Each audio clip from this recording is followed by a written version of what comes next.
Hello friends, कैसे हैं आप सब। आज मैं आपके लिए लेकर आई हूँ नेल पॉलिश मूवी का एक्सप्लेनेशन। ये मूवी एक साइकोलॉजिकल ड्रामा मूवी है जिसकी IMDb रेटिंग है 6.8 आउट ऑफ 10। ये मूवी आप ZEE5 पर बड़े आराम से देख सकते हैं। कहानी शुरू होती है लखनऊ के आसपास के इलाके के प्रवासी मजदूरों के बच्चों की मौत से, जिनको बहुत ही बेरहमी से जलाकर मार दिया गया है। इस केस में कोई भी अब तक अरेस्ट नहीं हो पाया था। ये केस सुनील सचदेव को ट्रांसफर कर दिया जाता है। वीर सिंह नाम का आदमी उनका दोस्त है। वीर सिंह एक रिटायर्ड आर्मी ऑफिसर है जो बच्चों को स्पोर्ट्स सिखाता है। एक दिन अचानक से 2 और बच्चों की लाश मिलती है, जिससे पुलिस खोजते हुए वीर सिंह के पास आ जाती है। ये बात सबके लिए हैरान कर देने वाली थी। अब हमको कोर्ट रूम का सीन दिखाया जाता है। वहाँ जो राज खुलते हैं वो सबके होश उड़ा देते हैं। फिल्म यहाँ से शुरू होती है। दिखाया जाता है कि एक कैदी खून से लथपथ जमीन पे गिरा हुआ है।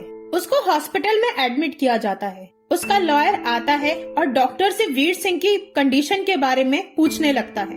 डॉक्टर उसको बताते हैं कि इसकी हालत बहुत नाजुक है और इसकी शायद याददाश्त भी चली गई है। अब हमको कहानी फ्लैशबैक में दिखाई जाती है। 2 लड़कों को घूमते हुए 2 बच्चों की जली हुई डेड बॉडीज मिलती हैं। वो पुलिस को इन्फॉर्म करते हैं। पुलिस को बताते हैं कि हमने ब्लैक कलर की SUV कार देखी थी और उस कार का लास्ट नंबर 861 था। पुलिस उस ब्लैक कार को ट्रेस भी कर लेती है, लेकिन जब तक पुलिस वहां पहुंचती, ड्राइवर भाग चुका था।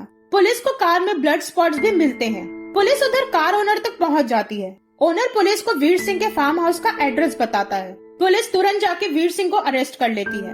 अब इंटेरोगेशन के टाइम पे वीर सिंह ये एक्सेप्ट ही नहीं करता कि वो खूनी है, लेकिन उसके दोस्त सुनील सचदेव को उसके ऊपर शक हो गया था। उधर पब्लिक प्रोसिक्यूटर अमित कुमार को दिखाया जाता है। उनको कॉल आता है कि बच्चों का मर्डरर पकड़ा गया है। उनको बोला जाता है कि आप पुलिस की तरफ से केस लड़ोगे। स्टेट गवर्नमेंट की नजर भी इस केस पर होगी। उधर डिफेंस लॉयर को वीर सिंह का लॉयर बनने का ऑफर दिया जाता है और साथ में ये लालच भी दिया जाता है कि राज्यसभा नॉमिनेशन में आपका नाम होगा। ये केस आपको हर हाल में जीतना है, क्योंकि government her hall law and order की जीत दिखाना चाहती है। अमित कुमार तुरंत अपनी टीम के साथ एक मीटिंग रखते हैं। वो कहते हैं कि वीर सिंह की पर्सनैलिटी को भूल जाओ। ये केस हमको हर हाल में प्राइम एंड एविडेंस को रखकर जीतना होगा।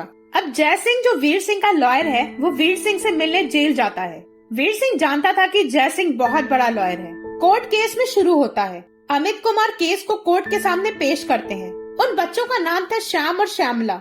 अमित कुमार केस को अपने एंगल से समझाते हुए वीर सिंह को दोषी करार देते हैं। वो कहते हैं कि मैंने अपने एविडेंस और दम पर यह साबित कर दिया है कि वीर सिंह ही असली मुजरिम है। अब जय सिंह की बारी थी। वो उठते हैं और कोर्ट में बोलना शुरू करते हैं। जज साहब, इन 5 सालों में 38 मर्डर हुए हैं और एक भी गिरफ्तारी नहीं हुई।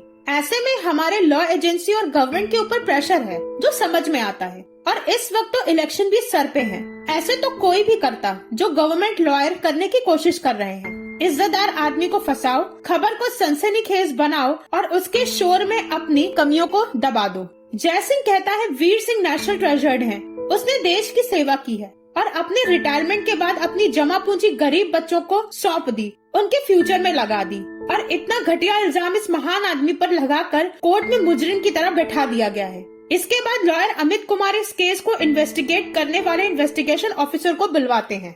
अब सुनील सचदेव कोर्ट में बताते हैं कि पकड़ी हुई SUV कार की मदद से हम कार ओनर तक पहुँचे। वहाँ पता चला कि उसने 5 साल पहले किसी आकाश नाम के बिजनेसमैन को कार रेंट पर दी थी। एक बार वो उनसे मिलना था और जब उसने उस आदमी को होलिया पूछा तो उसने बताया कि हल्की दाढ़ी वाला यंग सा आदमी था। एक दिन उस कार ओनर ने जब अपनी कार का पीछा तो वो एक फार्म हाउस पर पहुंचा और इसी सब से हम पुलिस वाले इस फार्म हाउस तक पहुंच पाए। उस फार्म हाउस के बेसमेंट में हमको 7 साल का बच्चा मिला। उसने बताया कि बुढ़िया के बाल वाले अंकल हमको यहाँ लेकर आए थे। श्याम और श्यामला का DNA भी वहाँ पर मिला। DNA मैच भी कर गया। बहुत सारे एविडेंस मिले, मगर दाढ़ी मूछ नहीं मिले। ग्लव्स भी मिले और इसी वजह से फिंगरप्रिंट्स हमें नहीं मिल पाए। अब उस फार्म हाउस के ओनर को ट्रेस किया तो हमको 80 साल के बूढ़े मिले, जिनकी देखभाल एक नर्स कर रही थी। उन्होंने बताया कि फार्म हाउस उसने अपने भतीजे के नाम कर दिया है, जो कोई और नहीं बल्कि वीर सिंह था। अब लॉयर अमित जय सिंह को सवाल पूछने को कहते हैं। जय सिंह DSP को कहता है कि बेसमेंट में आपको किसी भी चीज पर मेरे क्लाइंट के फिंगरप्रिंट्स नहीं मिले और उन ग्लव्स बॉक्स पर भी नहीं मिले। और उस कार ओनर ने आपसे एक बार भी ये नहीं कहा कि कार मेरे क्लाइंट को दी गई थी। और जिस वक्त वो कार ड्राइवर भाग गया था, उस वक्त मेरे क्लाइंट वीर सिंह अनाथालय में थे। अब तक की हियरिंग से बस यही प्रूफ होता है कि खूनी ने वीर सिंह की प्रॉपर्टी को यूज किया है। अब कोर्ट की दूसरी हियरिंग होती है जिसमें फॉरेंसिक एक्सपर्ट और सर्जन आलोक अवस्थी को बुलाया जाता है। वो कोर्ट को बताते हैं कि उन 2 मरे हुए बच्चों की ऑटोप्सी उसने की है। उन बच्चों का गला घोटकर मारा गया है और उनके साथ रेप हुआ है, मरने से पहले भी और मरने के बाद भी। वो फॉरेंसिक सर्जन ये भी बताता है कि बच्चों का जबड़ा इस तरह से लॉक था कि उसने अपने जीभ को दांतों से काट लिया था। उसकी जीभ के साथ हमको कुछ और भी मिला जो टेस्ट के लिए हैदराबाद भेजा गया है। शायद उस बच्चे ने खूनी का हाथ काटा था। लॉयर अमित कोर्ट को बताते हैं कि जब वीर सिंह को पकड़ा गया था तो उनकी कलाई पर ये निशान था। वो कोर्ट को फोटो भी दिखाता है। वीर सिंह उस फोटो को देखकर कहता है कि ये चोट उसे क्रिकेट की बॉल लगने से हुई है। इस बात को मैं साबित कर सकता हूँ। फिर अमित माया कंवल नाम की एक और फॉरेंसिक एक्सपर्ट को बुलाते हैं। वो बताती है कि बच्चों के ऊपर वीर सिंह के डीएनए सैंपल मिले हैं। ब्लैक एसयूवी में भी बहुत सारे डीएनए सैंपल मिले, लेकिन वीर सिंह का एक भी डीएनए नहीं मिला। फार्म हाउस पर बहुत सारे सबूत मिले जहाँ पर बच्चों को टॉर्चर किया जाता था। वो कहती है वीर सिंह के घर कॉन्डम्स मिले। अब लॉयर जय सिंह माया कंवल से सवाल पूछता है कि फॉरेंसिक साइंस ने इतनी तरक्की कब कर ली कि महज पैकेट देखकर उसे यूज करने वाले का नाम पता लगाया जा सके। माया कहती है कि कॉन्डम किसने यूज किया उसके लिए डीएनए होना बहुत जरूरी है। इस पर जय सिंह कहता है कि बिना पुख्ता सबूत के आप मेरे क्लाइंट पर इल्जाम नहीं लगा सकती। जय सिंह कहता है कि मेरे क्लाइंट का डीएनए उन बच्चों के शरीर पर मिला क्योंकि वो मेरे क्लाइंट की प्रॉपर्टी पर थे, मगर कार में क्यों नहीं मिला? इसका जवाब माया के पास नहीं होता। जय सिंह कहता है कि ऐसे कैसे हो सकता है कि फार्म हाउस को लेकर वीर सिंह इतने लापरवाह थे और कार को लेकर इतने पॉजिटिव कि कार में डीएनए नहीं मिला उनका। मेरे क्लाइंट कार में नहीं थे और घर में रहने से कभी उन्होंने इनकार नहीं किया। मिस्ट्री सॉल्व बोलकर जय सिंह वापस अपने चेयर पे बैठ जाते हैं। अमित अपनी टीम पर गुस्सा भी करता है और कहता है कि कैसे भी कर एविडेंस लेकर आओ और हैदराबाद टेस्ट वाला एविडेंस मुझे हर हाल में चाहिए। वो बहुत बुरी तरह से झल्ला जाता है। अब नेक्स्ट हियरिंग में हैदराबाद टेस्ट की रिपोर्ट पेश होनी थी, लेकिन जैसे ही अमित रिपोर्ट पेश करता है जय सिंह तुरंत उसको वेरीफाई करने की मोहलत मांगने लगता है। जज उसको टाइम दे देता है वेरिफिकेशन के लिए। अब आज की हियरिंग के विटनेस को बुलाया जाता है। अमित यशपाल शर्मा को कोर्ट में बुलाता है जो वीर सिंह का साथी होता है। उसने बताया कि वीर सिंह अंडरकवर इंटेलिजेंस के लिए काम करने लगा था। एक बार जब यशपाल को चोट लगी तो ठीक होने के बाद वो भी वीर सिंह के साथ एक ऑपरेशन को पूरा करने के लिए उसकी मदद करने में लग गया। इसमें वीर सिंह की identity Ranjit as a journalist और उसका फोटोग्राफर यशपाल था।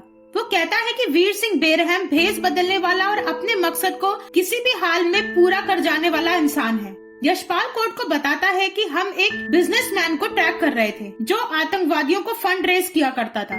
वीर सिंह को उस बिजनेसमैन की एक कमजोरी पता चल गई थी, छोटे बच्चे। वीर सिंह ने उस बिजनेसमैन के सामने कुछ बच्चों की फोटोज को गिरा दिया और वीर सिंह ने बिजनेसमैन को उन बच्चों की फोटोज को अपने पास रखने को कह दिया। एक दिन बिजनेसमैन ने अपना इंटरेस्ट दिखाया और उन बच्चों को बुलाने के लिए बोला। कुछ दिन बाद पुलिस उस बिजनेसमैन को अरेस्ट कर लेती है और उसके कॉटेज के पीछे ही उनको बच्चों की लाशें भी मिली। बिजनेसमैन ने पुलिस को बताया कि उन बच्चों को मेरे पास लाने और उनको मारने वाला रंजीत था। अब जय सिंह परेशान हो जाता है ये सब सुनकर। रात को जेल में वीर सिंह कैदियों के दादा की आंख में चम्मच डाल के उसे फोड़ देता है। दादा साहब के आदमी वीर सिंह को बहुत मारते हैं और वो जख्मी हो जाता है। ये वही सीन है दोस्तों जो मूवी के शुरू में दिखाया गया था। वीर सिंह की याददाश्त चली जाती है। वो अपने आप को चारुलता बताने लगता है। डॉक्टर बताते हैं कि सर पर चोट लगने से वीर सिंह अपनी याददाश्त को खो चुका है। जय सिंह को यह बात जान के बहुत ही गुस्सा आता है। उसे यकीन ही नहीं होता। वो बार बार वीर सिंह को समझाता है कि ये सब नाटक तुम छोड़ दो, तुम गड़बड़ कर दोगे, मगर वीर सिंह बार बार यही कहता है कि मैं चारुलता हूँ। जय सिंह जज और अमित के साथ मीटिंग करते हैं और उनको बताते हैं कि वीर सिंह की याददाश्त चली गई है और मेरा इन सब में अब कोई हाथ नहीं है। अब वीर सिंह को जेल भेज दिया जाता है। जेल का दादा बदला लेने के लिए वीर सिंह को सेक्सुअली असॉल्ट करता है। वीर सिंह अपने को चारुलता ही बताता है और औरत जैसा बिहेव करने लगता है। अब कोर्ट का सीन दिखाया जाता है। वीर सिंह कोर्ट में चारुलता बनकर पहुंचता है। अब लॉयर अमित बोलता है हैदराबाद वाली रिपोर्ट में 70% डीएनए वीर सिंह से मैच कर रहा है। अब अमित वीर सिंह का नाम लेकर उसको कटघरे में बुलाता है, मगर वीर सिंह अपने आप को चारुलता बोलता है और अमित को अपने साथ हुई सेक्सुअल हरासमेंट के बारे में बताने लगता है, लेकिन अमित नहीं सुनता, जिसमें वीर सिंह अब जोर जोर से सर पटकने लगता है और कोर्ट रूम की कार्रवाई रोक दी जाती है। अमित ये बात मानने को तैयार ही नहीं था कि वीर सिंह की याददाश्त चली गई है। जज साहब एक साइकाइटिस्ट अपॉइंट करते हैं जो केस में मदद करेगा। अब जज साहब डॉक्टर नंदी को सबसे मिलवाते हैं। डॉक्टर चारुलता उर्फ वीर सिंह से बात करता है। चारू अपने हस्बैंड का नाम विनोद रैना बताती है। डॉक्टर वीर सिंह को बोलता है तुम्हारा नाम वीर सिंह है और तुम्हारे ऊपर 2 बच्चों के मर्डर का इल्जाम है। इस पर चारुलता बोलती है मुझे अपने घर जाना है। अब वो डॉक्टर को एक कॉन्टैक्ट नंबर बताती है। जज साहब उस नंबर पर कॉल करते हैं। चारुलता ने जो भी बातें अपने बारे में बताई होती हैं सब सच होती हैं। वो लोग चारू के पति विनोद रैना को फोन करके बुलाते हैं। अब हिप्नोसिस का ट्रायल शुरू होता है। चारुलता अपने पास्ट के बारे में बताती है और वो कहती है कि वो कश्मीर में रहती थी और रंजीत से प्यार करती थी। एक दिन चारू और रंजीत साथ में थे तो रंजीत ने उसे बताया कि वो गरीब मजदूरों के लिए कुछ काम करना चाहता है। चारू बहुत खुश हो जाती है। वो उसे ये भी बताता है कि वो एक बिजनेसमैन को जानता है जो कि मसूरी में गरीब बच्चों के बोर्डिंग स्कूल को सपोर्ट करता है। चारू उन मजदूरों को कन्विंस कर लेती है और उनके बच्चों को रंजीत के हवाले कर देती है। मगर कुछ दिन बाद अचानक से चारू उन बच्चों में से एक बच्चे को देख लेती है। वो फौरन रंजीत के पास आती है सारा माजरा जानने के लिए। रंजीत टाल मटोल करने लगता है। चारू को शक होता है। वो अपनी तसल्ली के लिए बोर्डिंग स्कूल को एक लेटर लिख देती है और जब उसका जवाब आता है तो उसे पढ़ के चारू तुरंत पुलिस के पास पहुंच जाती है। पुलिस उस बिजनेसमैन को और उसके सर्वेंट को अरेस्ट कर लेती है। अब चारू रंजीत के पास आती है और गुस्से में भड़क जाती है और उसे पकड़वाने की धमकी देने लगती है। तब रंजीत उसे बताता है कि मेरा असली नाम वीर सिंह है और मैं एक अंडरकवर एजेंट हूँ। तुम्हारी बेवकूफी की वजह से बिजनेसमैन पकड़ा गया और बहुत सारे बच्चों की जानें चली गई। चारू तब भी नहीं मानती। वो वीर सिंह को बार बार दोषी ठहराने लगती है। इस पे वीर सिंह उसको गले लगा लेता है और उसकी गर्दन को मोड़ के उसे जान से मार देता है। अब नेक्स्ट सीन हमको कोर्ट का दिखाया जाता है। कोर्ट की हियरिंग शुरू होती है। जज साहब कहते हैं कि मुझे तो इस केस को लड़ने के लिए कुछ भी ऐसा नहीं लग रहा कि इसमें कुछ लड़ने लायक है भी। लॉयर अमित वीर सिंह को दोषी ठहराता है। वो कहता है चारू वीर सिंह को क्यों नहीं पहचान रही। इस पर जय सिंह अमित को डिफेंस करता है। वो कहता है कि मेरा क्लाइंट क्यों चारू के मर्डर को अपने सर पर लेगा। प्रोसिक्यूशन तो बोलेगा ही कि मेरा क्लाइंट नाटक कर रहा है। मेरे क्लाइंट को मल्टीपल पर्सनालिटी डिसऑर्डर है। वीर को पहला सदमा छोटी उम्र में लगा था जब उसने अपनी माँ को खो दिया था और दूसरा सदमा उसे तब लगा जब उसने अपना प्यार अपनी ड्यूटी के लिए कुर्बान कर दिया।